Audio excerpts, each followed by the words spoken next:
Severe economic consequences on a country that is already bankrupt. But with the destruction of 3 main hospitals in Beirut in the explosion and only 20 intensive care units still available for corona cases in the country, the authorities here say they are running out of options. Joe Biden has pledged to be an ally of the light, not the darkness, if he's elected president in November. In a speech accepting the Democratic Party's ticket to run for the presidency, Mr. Biden called for unity and optimism and accused Donald Trump of cloaking the US in anger, fear and division. He accused his opponent of failing in the most basic duty of the US president, to protect Americans from threats such as the coronavirus. World news from the BBC. Britain and the European Union both say they have made little progress during the latest round of Brexit talks. The EU's chief negotiator, Michel Barnier, said the negotiations appear to be going backwards rather than forwards, and warned an agreement seemed unlikely at this stage. He said for the talks to progress, London must now come up with real and concrete proposals. His British counterpart, David Frost, said progress would only be possible if the EU accepted what he called the reality of Britain's demands. Total government debt in Britain has for the first time exceeded $2 trillion. The Office for National Statistics says this means for the first time in 6 decades, the British government owes more than the entire value of the country's economy, as Andrew Walker explains. The coronavirus and steps taken to contain it have hit the government finances very hard. Spending has increased sharply on programmes such as the furlough scheme intended to preserve jobs. Tax revenue has fallen as people and businesses have earned and spent less. So the government's borrowing needs have increased sharply. The last 4 months have been the 4 highest figures on record. In relation to national income, government debt is now more than 100% for the first time since the early 1960s. Although the figure for borrowing in July is very high, it does represent a substantial decline from the peaks it hit earlier in the pandemic. The Irish Agriculture Minister has resigned after attending a large event that contravened government coronavirus guidelines. Dara Kaleri took part in a dinner with 80 other people on Wednesday, just a day after the authorities had said no such events should take place. And officials in Somalia's semi-autonomous region of Puntland say pirates have hijacked a Panama-flagged ship. They say 6 pirates boarded the small tanker after it developed engine trouble. Another official said the men were linked to a local militia which serves as a police unit. One report said they were wearing police uniforms when they robbed the crew. That's the latest BBC World News. 明天希望无限，听见台北的人情味，全世界活力在线，全都在台北 Radio。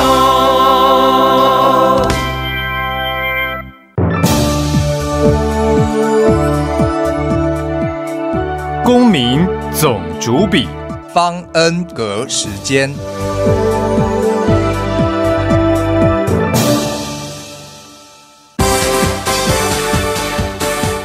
当家抢先报，你不能不知道。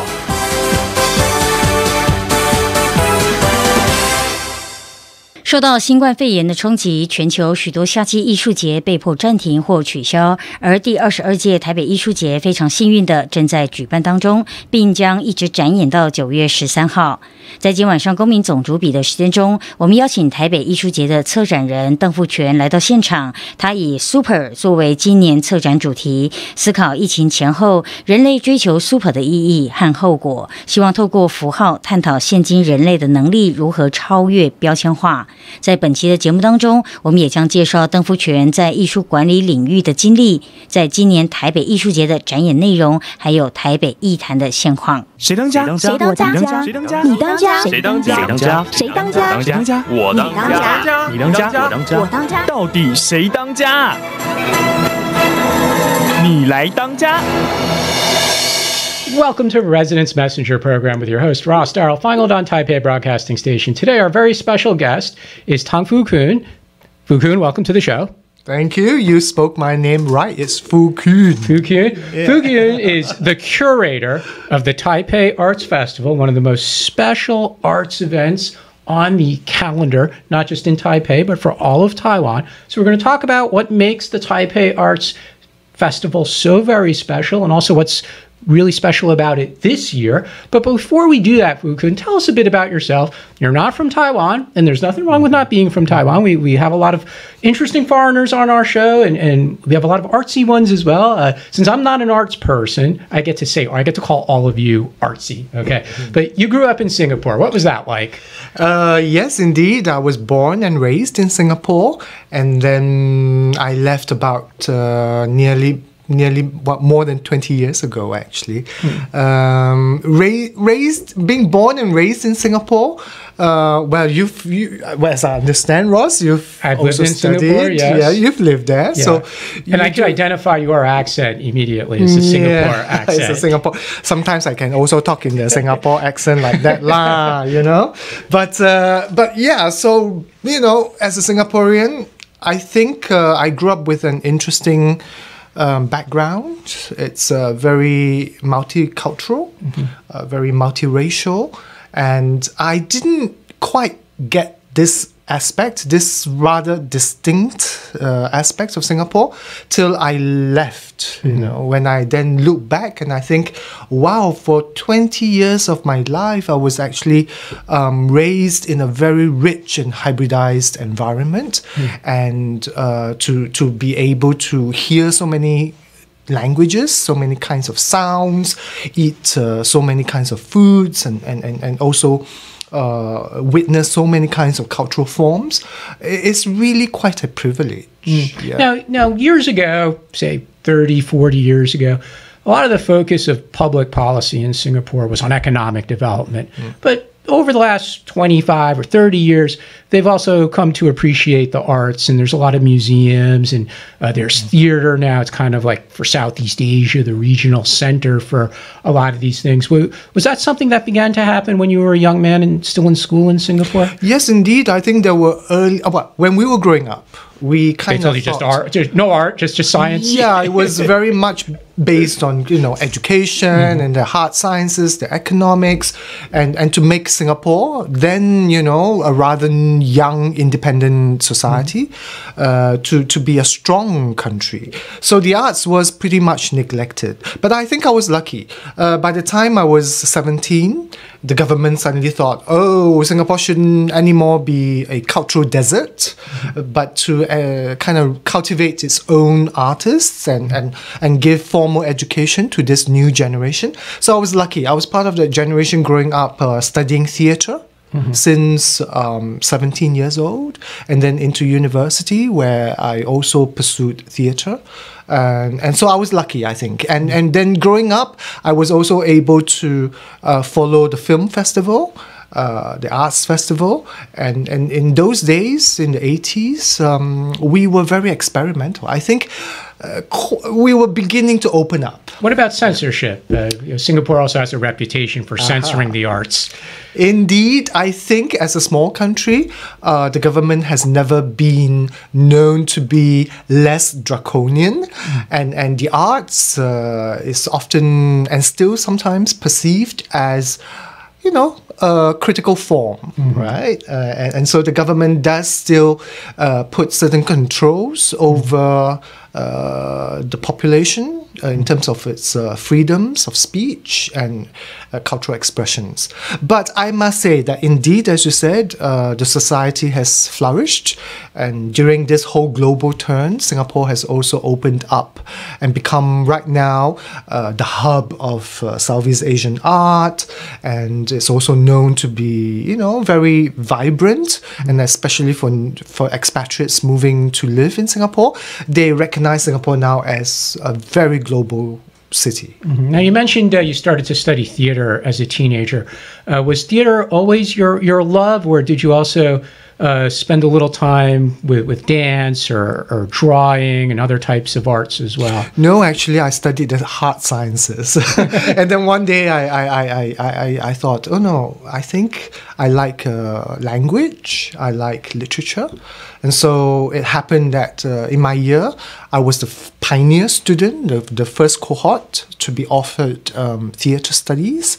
at A levels, and I thought, okay, why not? Now, for our audience who doesn't know what A levels are, give us the brief explanation. A levels is the examination that you have to take in senior high school, what in America you call pre-university or senior high school, and you'll be graded formally on your scores before you enter the university. So I was able to study theatre since a very young age. And I think I was lucky being experimental and being very open and young and impressionable that I had also good teachers who gave us a lot, a very, very diverse points of view and knowledges. So I think standing here today, I think I'm really so lucky, to have had this kind of really, while Singapore is small, being there in that time, I had a very global exposure. Now, did you think you were going to be an actor or a director when you were studying theater? No particular idea. We were all kind of trained to be, in theory and also in acting, directing in the practical sense. And TVs and in film, you study both? Yeah, and eventually I also moved on to study media.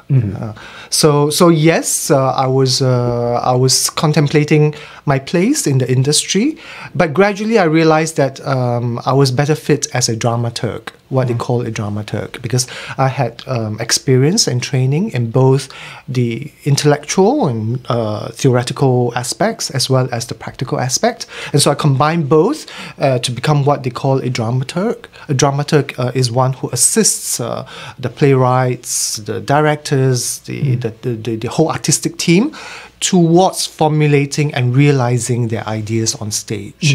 Yeah. And then you went to London for work and study? Yes, I was studying in London. What was that like? What was that like? Coming from Singapore? I was towards the end of my university days in Singapore, moving towards the West. So I was first exposed to New York. I loved it. Well, I love it too, but that's because I'm from New York City. So. I almost actually went on to study in New York, but in the end, a twist of fate brought me to Berlin.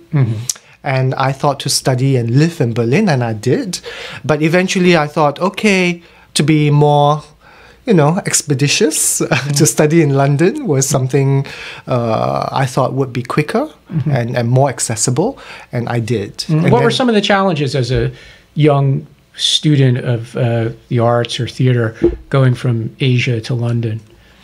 It's about, chiefly I think it's about realizing how different I actually am from the British, the British people. I like how you said that so politely.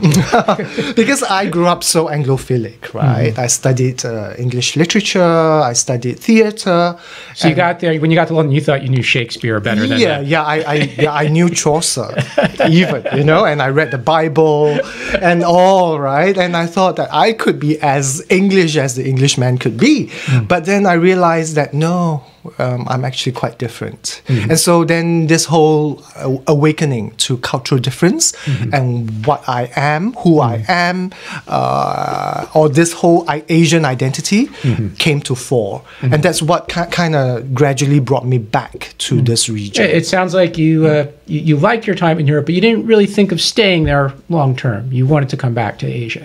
Yeah, because it's a sense of belonging, It's I could have lived on in Paris or in Berlin. Oh, how awful. They're such nice places. I really still miss Berlin, really. I mean, whenever I go back to Paris, I think what a wonderful city for arts and culture. Sure. I'm not so sure about living there for longer, but, to kind of absorb and to consume and to give yourself nourishment, that is good.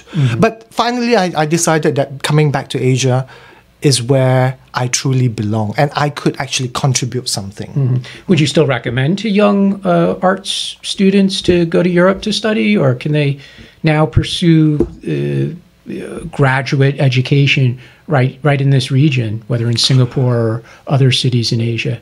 Now, before the COVID-19 hit. Yeah, before COVID-19. Yeah, hopefully after.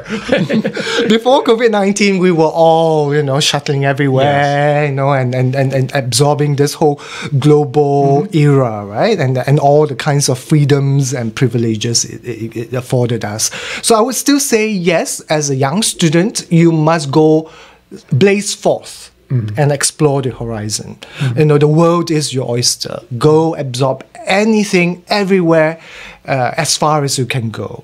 But always, when you come back, from this whole process of absorption, that you must kind of gradually make your own signature, right? Make your own identity. Speaking of making your own identity, when you came back to Asia, one of the cities you lived in was Bangkok. What took you to Bangkok?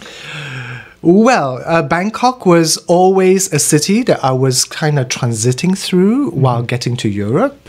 And gradually, because some friends from Singapore were beginning to relocate themselves there, and I was exposed to the art scene through them, through their perspectives to Thai culture and to Bangkok. And I thought, when I decided to leave Europe, that I would base myself there. And in that time, actually, it was work that brought me to Bangkok, because I was also working in heritage conservation, what they call immaterial heritage. From Paris in UNESCO, I decided to kind of move back to a region closer back to Singapore, near to Singapore, and Bangkok was one of those cities that that popped up. And I was very glad, I had really golden years, those dozen years based in Bangkok, they were wonderful. It was, the tonal language, the tonality always kind of appealed to me. It kept me back to my sense of Asianness, while not completely assimilating into the Thai culture. So I was kind of like always this insider outsider. Now we tend to think of Thai culture as being rich, but rich within the history of Thailand and the arts of Thailand. What about Bangkok as a place for more modern forms of art, more international art? Tell us a little bit about that. I mean, are the artists there very global in their outlook, and whether it's theater or other kinds of art that they do? I think the beautiful thing about Thailand for me is that it's poised exactly between two extremities. It's the rich and the poor, the spiritual and the, subcultural, the clean to the dirty, from these kinds of extremities, it's balanced somehow in this crazy, diverse country. So I think when I was living there, I was able to straddle, I was able to straddle the entire spectrum. I had so many choices. And it nourished me, to be both humble and to also know exactly what it means to hold on to your own integrity as a foreigner. So I think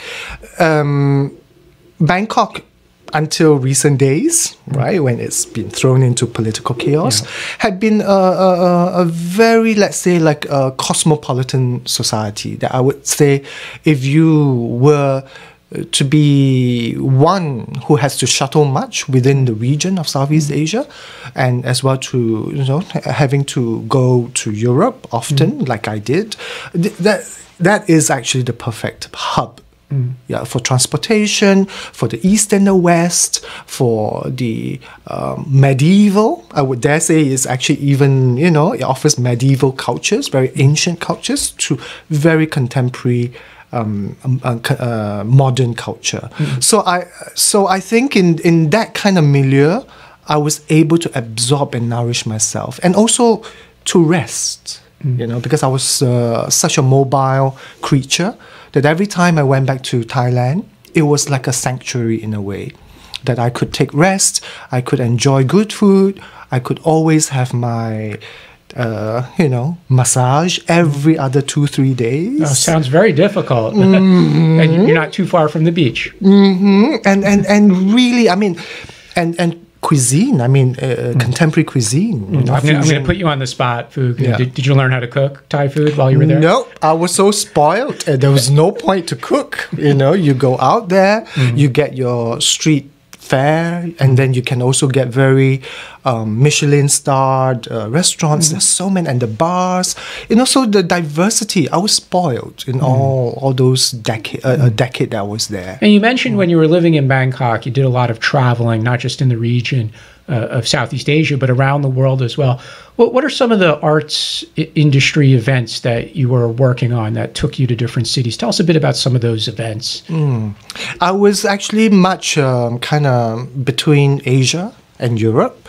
And let's say like within Asia, I was very much traveling to Japan. There's this a platform called Tokyo Performing Arts Market meeting.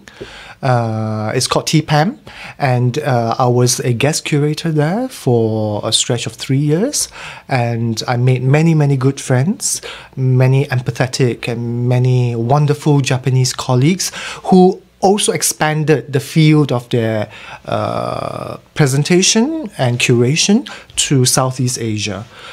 So this allowed me to understand beautiful Japan, as well as reach out to my Southeast Asian colleagues, who then assembled every year.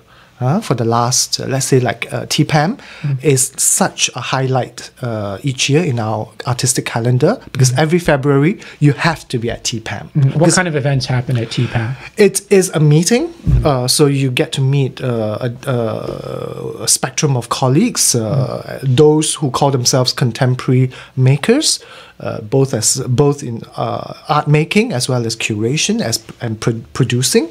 So we meet, we have a lot of intense dialogues. We also we get to watch one another's productions. So it's a kind of like benchmark of where we are in the industry. We watch what we call contemporary art making, that we watch the most important artists who are alive with us in this current moment, and whose artistic expressions are speaking about the complexities of life today. Yeah.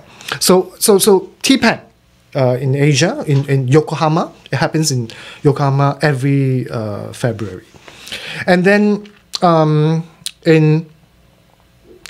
would say in Europe, my first most important break was in Berlin, which I also lived in before. Yeah, you have the strong connection with Berlin. Yes. It keeps bringing you back.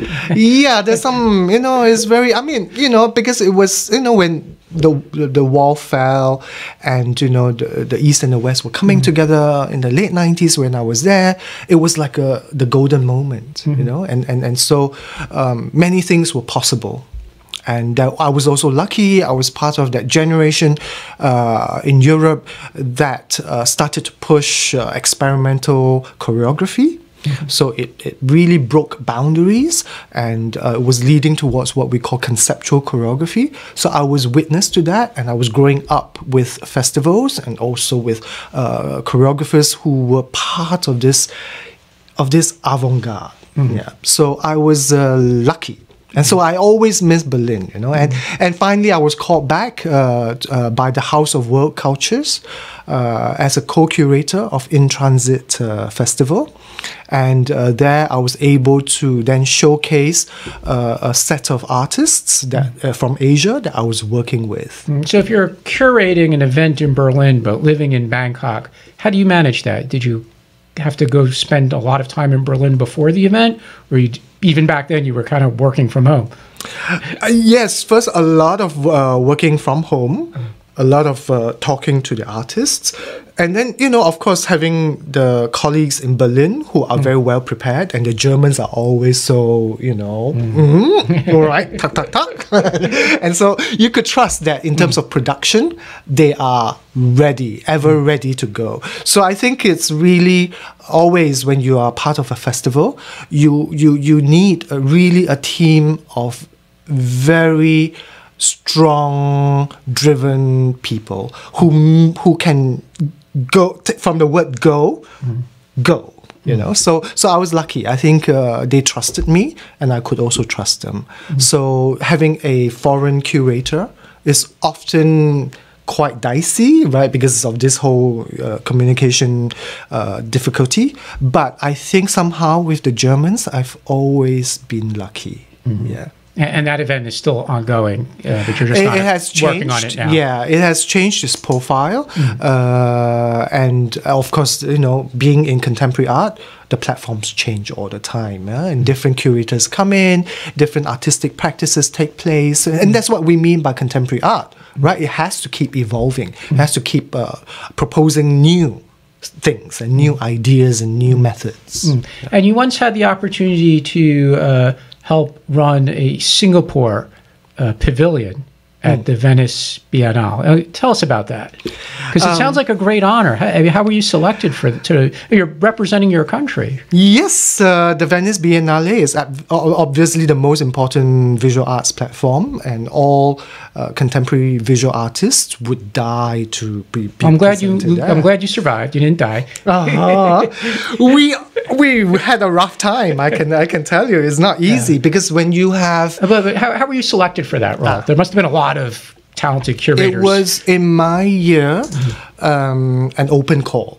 So I set up a meeting with Ming Wong, the artist, who is now based in Berlin and also teaching in Sweden in the Royal Academy of the Arts in Sweden. And so both of us, we decided to join hands and submit a proposal. We threw it to the jury. We went to an interview, and they selected us. And what was your vision that helped you get selected for this? It was cinema. Yeah, because very few people know that I'm quite a cinephile. Yeah, if I didn't work in the theater, I would have moved into film. Yeah, so I was always a big lover of cinema, and there's this particular history in Singapore. That what we call the golden era, when Singapore was still part of Malaysia, and we had a very vibrant, multicultural, multilingual film industry, and they produced an incredible amount of films. But then, strangely, when we became independent in 1965, the film industry died with zero production. So Ming Wong, whose own artistic practice is very much about reenacting film sections of chosen particular film snippets, and by acting all the roles in there with his own body and with his own set of imagination and makeup. So he has been very much in love with this golden era as well. And so then we proposed this pavilion that was a revisitation of this golden era and then remaking some of these famous films. Yeah, and then eventually it won us the special mention. Oh, congratulations. Speaking of special things, we're going to take a short break, but when we come back, we'll talk about the Taipei Arts Festival in 2020 and learn what's so special about it. You're listening to Resonance Messenger program on Taipei Broadcasting Station.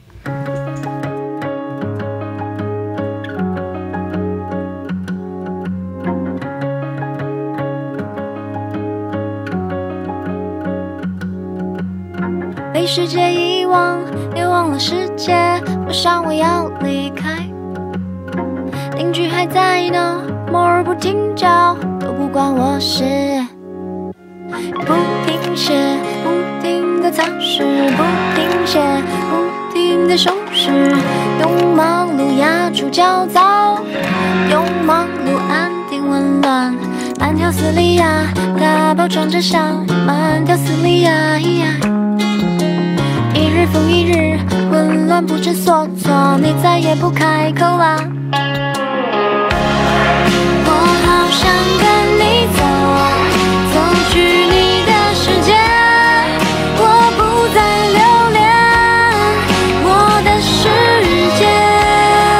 如果你有开口，但你不再开口，让日子莫名其妙的偷偷的偷偷。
收听台北广播电台 FM 93.1 AM 1134，让你的心情嗨起来。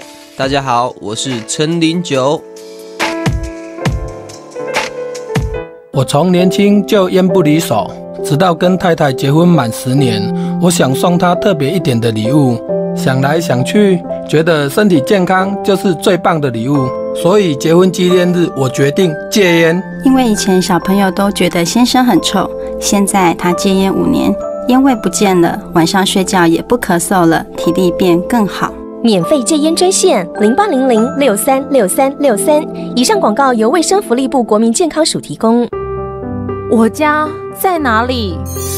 为了打造失智照护服务网络，各县市的失智社区服务据点开设促进个案认知、缓和失智的课程，并给予家属支持及提供照护技巧。失智共照中心协助个案确定诊断、转介长照或医疗资源，并提供咨询服务。快拨打1966专线，了解更多资讯。以上广告由卫生福利部提供。饮用水、泡面、罐头、巧克力、饼干。妹妹，你拿太多了。老师说，平时就要准备好3天的防灾食物。啊，防灾食物？防灾食物是可常温长期保存且有营养，才能确保台风或地震来时，我们身体摄取足够所需的营养哦。以上广告由消防署提供。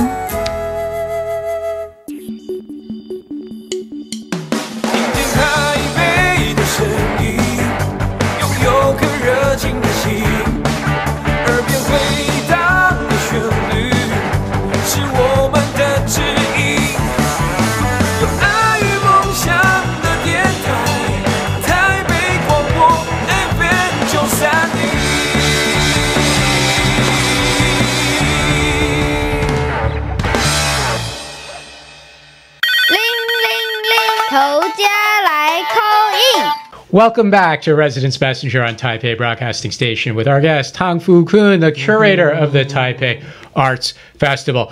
Fu Kun, how, after all this experience living and working in different countries in Southeast Asia and Europe, how did you wind up as the curator of the Taipei Arts Festival? By kismet. What can I say? By pure kismet. I had been telling a friend, dear friend, who is professor at the Taipei National. No, I always get TNUA. Because there are two universities. Yeah, exactly. With arts in the name. There's one in Banqiao and one in Beida, right? Okay. Beida. So my friend Yatin, who teaches at the dance department, kind of said to me one day, "Hey, why don't you come over and give some lectures?" Mm-hmm. And this was like a period of 10 years that I hadn't come back to Taiwan. Mm-hmm. And then I said, hey, why not? I'm also very curious. I'm going to interrupt you there and ask you, at that point in time, what were your impressions or what did you know about arts in general in Taiwan? Well, needless to say, the Taiwan contemporary groups such as Cloudgate, U Theatre, Legend Lin, these groups that were part of the whole contemporary growing up of Taiwan have been globally exposed and touring a lot. So I continued to witness these groups whenever I travel. So I was always kind of being updated. Mm-hmm. But what I was seeing, of course, was that generation of art makers. So in those 10 years that I was not in Taiwan, I was always curious, what are the mid-career artists or the young generation doing? So that's what brought me also to saying yes to making a lecture marathon at the university. And unbeknownst to myself, the Taipei Performing Arts Center, TPAC, which is going to be open in 2022 in August, with this spanking new building, they were following me through my lectures. Mm-hmm. So then at the end of the marathon of lectures, they invited me to have a meeting with them. And after that meeting, they offered me the job of the curator of Taipei Arts Festival. Which would be a full-time job, and you'd have to live here in Taiwan. Yes. So I was a bit hesitant. So I said to Austin, my boss, the director of the TPAC, that, hey, look, let's not jump into bed quickly, let's... and you meant that figuratively. Figuratively, right. And so Austin was very patient and said, yeah, so take your time. And it took 1 year. So I came back repeatedly just to kind of suss out what the city is about, and also to kind of check on the pulse of the festival. And to my shock, what I witnessed was a lot of young audiences. This was not just young performers, but young audience. Yeah, young why audience. Why is that important? Why is that? Because I think everywhere else in the world, and especially Europe, the audiences are so old. Even for contemporary art. Yeah. And needless to say, in all these big theaters, and let's say when you go to the Edinburgh Festival, which everyone knows, right? You see most of the audience, like more than 50% of them are silver-haired, right? And you think, like, where are the young audiences? So on the contrary, my witness of this wave of young audiences in Taipei, was what kind of gripped me.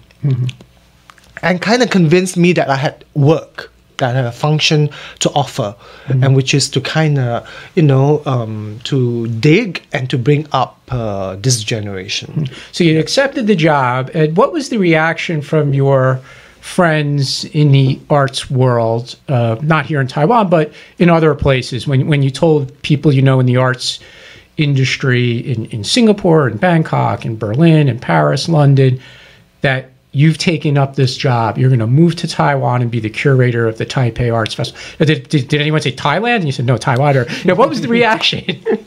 Well, two kinds of reaction. One is just shock.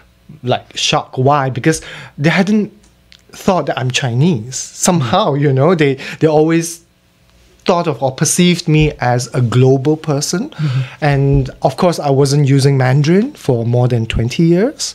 And so they were suddenly shocked that, oh, yeah, indeed, he's Chinese. Oh, yeah, indeed. So they were laughing at you, saying your Chinese is not good enough. Yeah, so of course I was also kind of intrepid about it, right? Because I hadn't used Mandarin officially.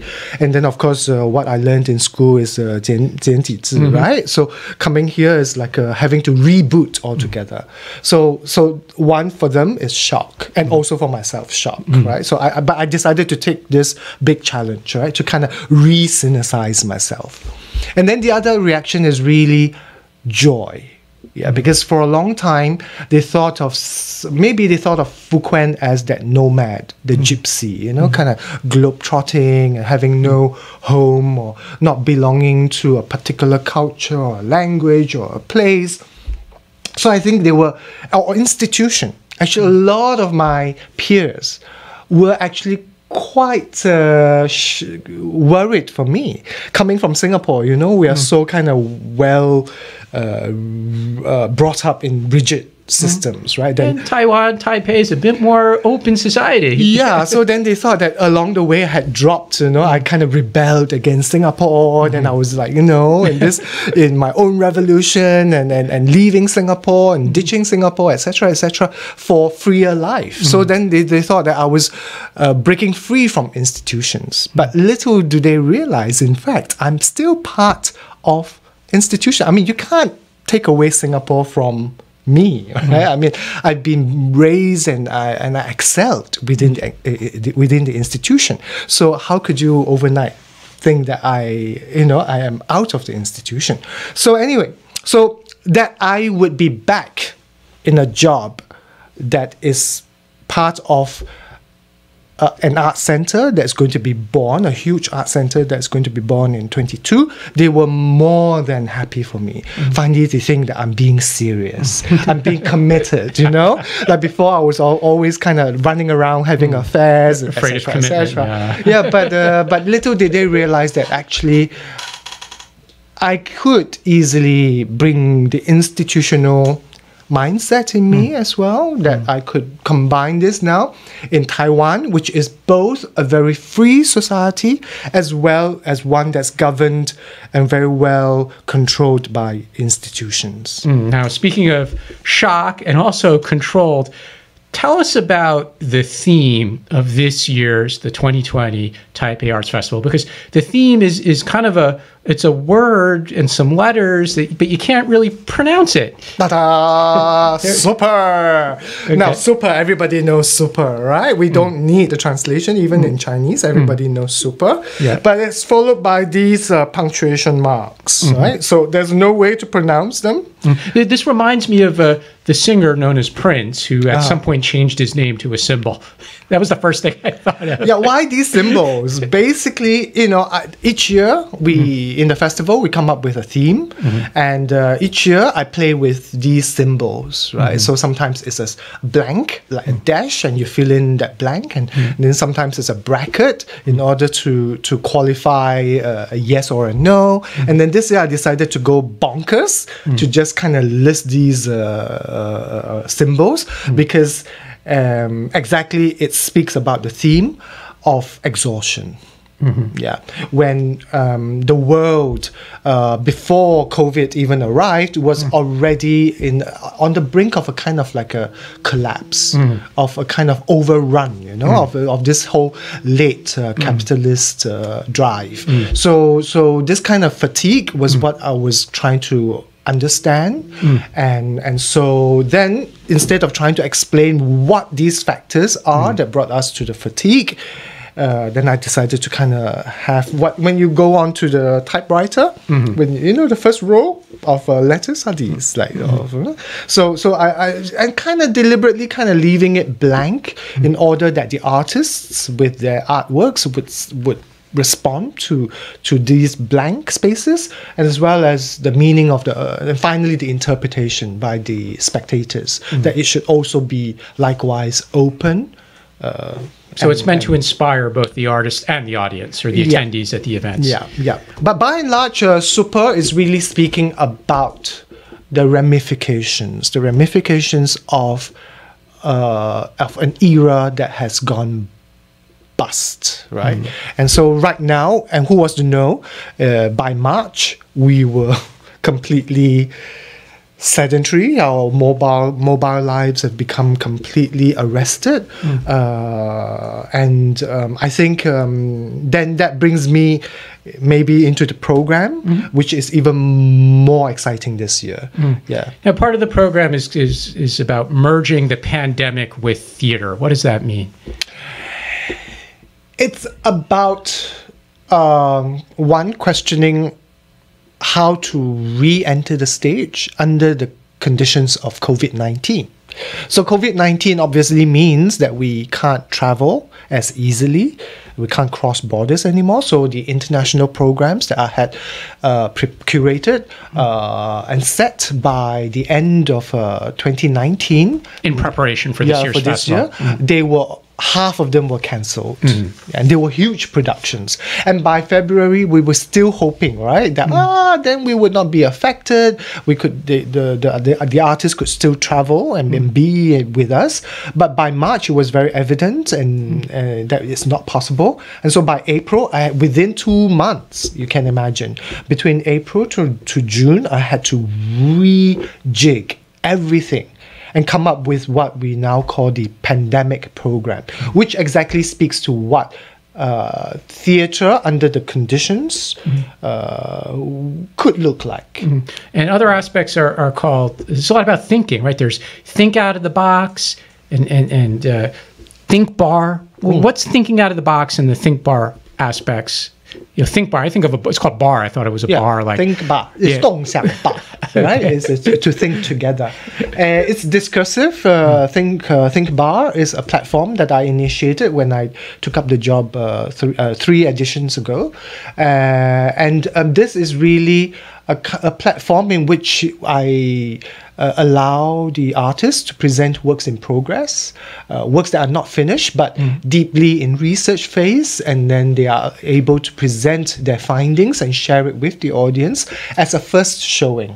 And then gradually some of the works grow to become fuller productions. So like this year we have a production with FOCA, the Formosa Circus Company, with Filipino artist Leroy. They started 3 years ago. Now, I've seen some really fascinating advertisements for that in the MRT with the Filipino artists. Yeah, so they gradually over 3 years build their dialogue and they make their research, and then finally this year is a premiere. So that's what as a producing curated festival, that's what we do. We don't simply want to buy programs because you do catalog shopping. It's very easy. You don't even need to travel to do that, right? You just click on the internet and then you send them a plane ticket. Hello, I want to buy you. No. As a festival platform preparing for the opening of the center in 22, we want to encourage original creation. Yeah. It takes a lot more risk, a lot of balls, a lot of gamble and dialogue and trust with the artists in order to commission and to make their process of creation a confident one, from the formulation in Thinkabar into the full production. Now, are a lot of the events at the Arts Festival child-friendly? I mean, can families come and see most of the performances and events, or are some of them more inappropriate or too complex for little children? They're a bit more complex for children because, after all, it's a city platform, right? For the professional artists. So this being a very free society, many themes, difficult themes are tackled, and then of course sometimes and often there's nudity or there's very direct criticisms of certain institutions, etc., etc. So this platform tends to be more for adult viewers, but at the same time I have to say that the Taipei Arts Festival happens together in the same period of August and summer with the Children's Festival as well as the Fringe Festival. So we do actually demarcate certain platforms for different kinds of consumers and spectators. Now, very important, you got to give us the website and tell us how people could buy tickets and how they could attend the event.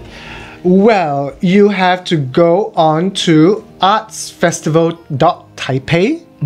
No .com, no .gov, it's .taipei. Or go on Facebook and just type Taipei Arts Festival. In English. It'll pop up. Yeah. And then... well, we are actually already in the middle of the festival. We have 3 more weekends to go, and quite a number of shows are already sold out. But for English viewers, however, I could say that there are 2 more programs that cater especially for you, and it's called The Past is a Foreign Country, featuring Michikatsu and Yang Jun from Vienna. And June is already in Taipei and Mitch isn't, and so they are going to do a kind of like a live and digital presentation on stage. And then there's also, like you mentioned, the Filipino piece, Manila Zoo. Manila Zoo, that just sounds fascinating. It's a pandemic work in progress, and exactly it's Zoom, using the media of Zoom that we are all very well acquainted in these days.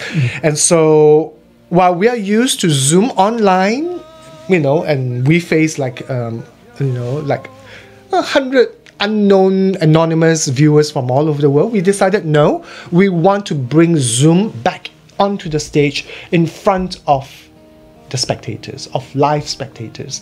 And then our Filipino artists who are not able to travel here perform their condition of being locked down in the Philippines, which is under a very serious lockdown right now. Dictatorship and shooting kind of, like a shooting lockdown.